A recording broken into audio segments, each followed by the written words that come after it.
Hello दोस्तों, मैं स्वागत करता हूं आप सभी का आपके अपने YouTube चैनल अध्ययन जंक्शन। आज मैं आपको संस्कृत के कुछ अति लघु उत्तरीय प्रश्न जो डीएलएड फर्स्ट सेमेस्टर की परीक्षा की दृष्टि से बहुत ही महत्वपूर्ण है, उनकी एक प्रश्नों की श्रृंखला आपके सामने प्रस्तुत करता हूं। तो चलिए देखते हैं। आज का हमारा पहला प्रश्न है, चाहिए के योग में किस लकार का प्रयोग किया जाता है?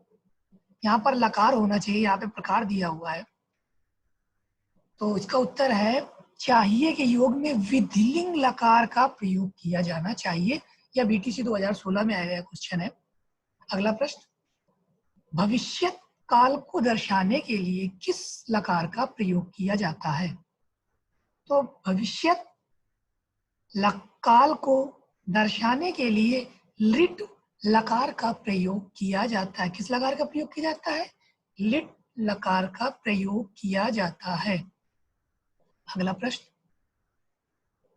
भू धातु का रूप लिट लकार के तीनों वचनों व पुरुषों में लिखिए। अभी बीटीसी 2016 में पूछा गया क्वेश्चन, बहुत इंपॉर्टेंट क्वेश्चन है। ये क्वेश्चंस काफी बार पूछे गए हैं। तो भू धातु का लिट लकार के तीनों वचनों व तीनों पुरुषों में अग्रलिखित है भविष्यति, भविष्यता, भविष्यन्ति। अर्थात भविष्यति एक वचन, भविष्यता द्विवचन और भविष्यन्ति बहुवचन। भविष्यसि, भविष्यथा, भविष्यत्, भविष्यामि, भविष्यावा, भविष्यामः। आइए देखते हैं आपका अपना अगला प्रश्न।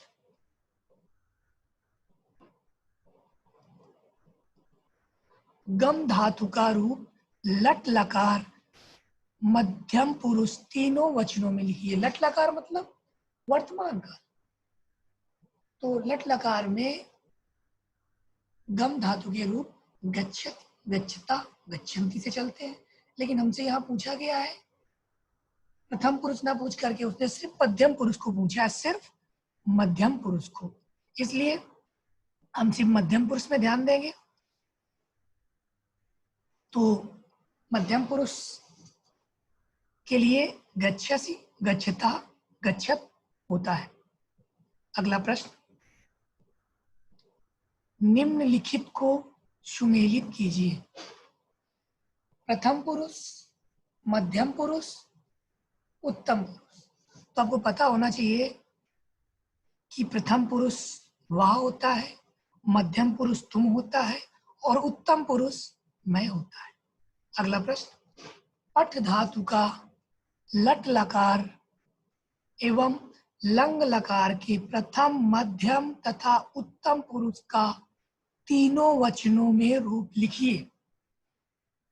जिसको पता होगा कि लट लकार किस तरह से चलते हैं वह इनको कर पाएगा। अगर जिसको नहीं पता है वह इन क्वेश्चनों को, इन प्रश्नों या क्वेश्चनों को करने में बहुत ही असहजता महसूस करेगा। वो यह नहीं समझ पाता कि लट लकार क्या होता है और लंग लकार क्या होता है।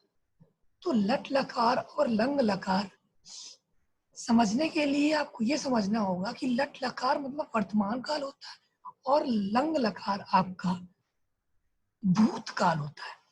चलिए देखते हैं इसका उत्तर क्या होगा। तो लट लकार वर्तमान काल के जो दिए हुए हैं वो यहाँ तक दिए हुए हैं, सिर्फ यहाँ तक। तो लट लकार के जो रूप चलते हैं वो इस तरह से चलते हैं। पठ धातु के पठति, पठता, पठन्ति, पठसि, पठथा, पठत। और उत्तम पुरुष के चलेंगे पठामि, पठावह, पठामः। इसी प्रकार लंग लकार के जो चलेंगे वो इस प्रकार चलेंगे। प्रथम पुरुष के लिए अपठत, अपठताम, अपठन। मध्यम पुरुष के लिए अपठः, अपठतम, अपठत। इसी प्रकार से उत्तम पुरुष के लिए अपठ, अपठम, अपठाव और अपठाम। इसी प्रकार से ये क्वेश्चंस आपको देखने को मिलेंगे। हो सकता है पट धातु की बजाय गम धातु या पिब धातु इस तरह से मिल सकते हैं आपको। जरूरी नहीं होता कि ये क्वेश्चन पूछेंगे, लेकिन अगर आपको पट धातु के रूप आते हैं तो आप उनसे मिलते जुलते रूप बना सकते हैं। हमारा अगला प्रश्न है, भू धातु लंग लकार मध्यम पुरुष तीनों वचनों में लिखिए।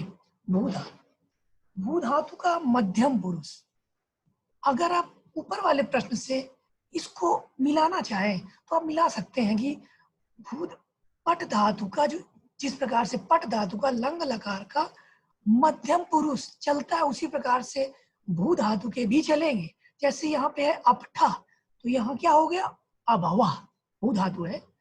अपठतम था तो यहाँ हो गया अभवतम। और इधर बहुवचन मध्यम पुरुष का अपठत जिस प्रकार से था उसी प्रकार से अभवत हो गया।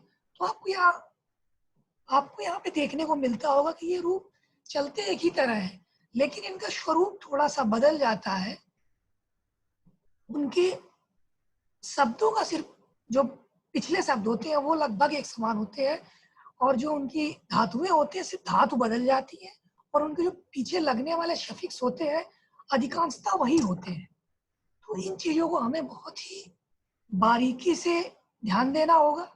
अगर हम संस्कृत में इन चीजों को बहुत ही बखूबी ध्यान देकर चलें तो संस्कृत में हम अच्छे नंबर प्राप्त किए जा सकते हैं। संस्कृत में अगर आपका हलंत तक नहीं लगा तो उसके नंबर काट लीजिए, अगर हलंत तक सही है तो आपको मैथ की तरह नंबर इसमें मिलते हैं। चलिए देखते हैं आपका अपना अगला प्रश्न।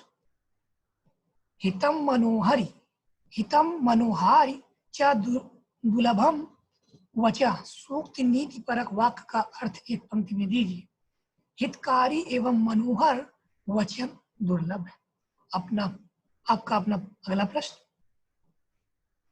विभूषणम मानव विभूषणम मौन पांडितानाम, विभूषणम मौन पांडितानाम वाक्य का अर्थ लिखिए।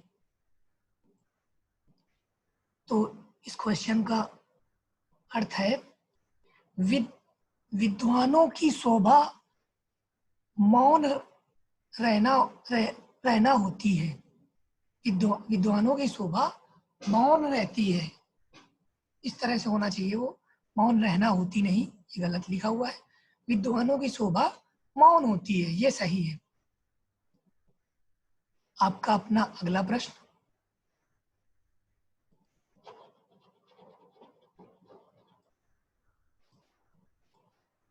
संस्कृत में लकार कितने होते हैं? तो आपको पता होना चाहिए कि संस्कृत में लकार 5 प्रकार के, संस्कृत में लकार 5 प्रकार के होते हैं। और ये समझने के लिए आपको समझना होगा कि लट लकार मतलब वर्तमान काल, लंग लकार मतलब भूतकाल, लिट लकार मतलब भविष्य काल, लोट लकार मतलब आज्ञार्थक सूचक वाले, और विधिलिंग लकार मतलब चाहिए का अर्थ देने वाले।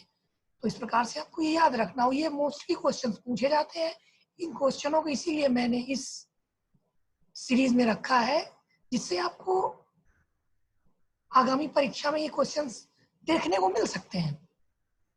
इसी प्रकार आगे देखिए आपका अगला प्रश्न। आत्माना प्रतिकूलानि परेशान ना समाचरेत सूक्ति का आशय स्पष्ट कीजिए। यह क्वेश्चन 2016 में पूछा गया है। इसका अर्थ है अपने को अच्छा ना लगने वाला व्यवहार दूसरों के साथ नहीं करना चाहिए। अगला प्रश्न। 15, 18, 20 संख्याओं को संस्कृत में लिखिए।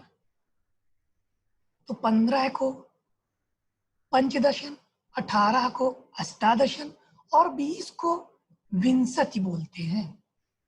अगला प्रश्न। क्रीड धातु का रूप लंग लकार प्रथम पुरुष तीनों वचनों में लिखिए। तो आपको याद करना होगा इसके वचन, इसके लंग लकार के जो प्रथम पुरुष के तीनों वचन होते हैं वो इस प्रकार चलते हैं। अक्रीडत, अक्रीडताम, अक्रीडन। अगला प्रश्न, 15 एवं 19 संख्याओं को संस्कृत में लिखिए।